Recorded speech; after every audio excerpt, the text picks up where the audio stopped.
What's up, guys? Welcome back to Daily Pokemon, the ultimate Kotoko fan channel. This is the nature of the stadium. I don't know why we don't have quality drainage system in Ghana, because the game has been called off after the referee tried to bounce the ball on the pitch, but he couldn't.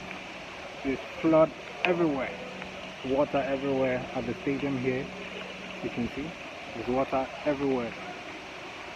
So actually, it's good news for Asante Kotoko, because now they have time to rest, since they'll be fresh after they didn't play today. The boys will be fresh, and they'll have time to prepare for the House of Oak game on Sunday. It's actually a blessing for Asante Kotoko, because right now you can see the pitch can be played, and they will have time to rest and prepare for the game. It's going to be interesting to see how Asante Kotoko line up.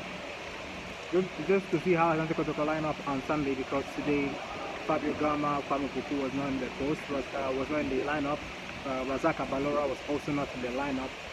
They were saved or rested for the Sunday game, and now the game isn't coming up, which means that all the squad will be fresh and fit for Sunday's game. So no excuse to lose that game, because they've had a lot of rest. Although you can talk about the traveling stress and all that, but I'm not expecting them to go back to Kumasi and come back again. To be more stressful for them to go to Kumasi and come back again to prepare for the game. So I'm expecting Kotoko to remain in Accra till Sunday for that particular crucial game, because if they go back to Kumasi and come back again, it's going to be very stressful, and I'm sure that it's going to affect their fitness level. So the game is not coming up. Bechem United or Asante Kotoko have been covered because of the weather. As you can see, it's still raining. My cap is wet.